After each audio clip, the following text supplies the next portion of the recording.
6:53, Black Friday shoppers out spending money. We're going to save you some money with Jeff Kennedy from Kennedy Wealth Group. He joins us this morning. Good morning, Jeff. Morning, Jeff. So we're talking a little volatility still in the stock market, and we said it's kind of a roller coaster ride, but we've gone up the hill now. We're just kind of sailing down. Right. I just got back from Disney with the kids, and it feels like we're still on that ride down. Yes, definitely. So how do you protect yourself against this?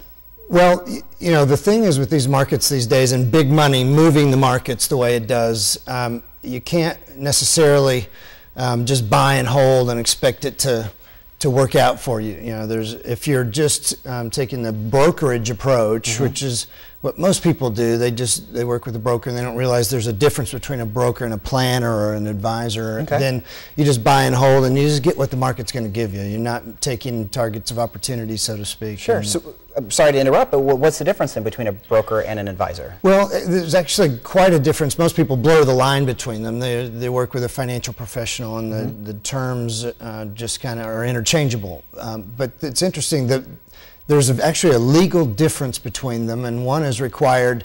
There's different standards of care that are required. One is required just to provide investments and whatnot that are suitable, so to speak, and others are required to actually hold a fiduciary duty to the client.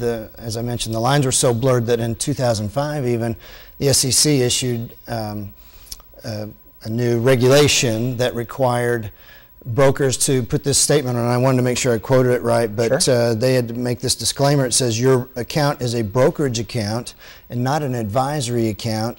Our interests may not always be the same as yours, which I found very interesting that they put that out there. Sure. So choose wisely when you go, because both have their assets. Well, absolutely, and you know, that statement's not as scary as it sounds. Yeah. I'm not saying that all brokers are only in their own best interest. Definitely not. But it is important to note that, because typically a brokerage account, the broker's only getting paid if on the front end. They don't really have a vested interest going forward in what happens with the account,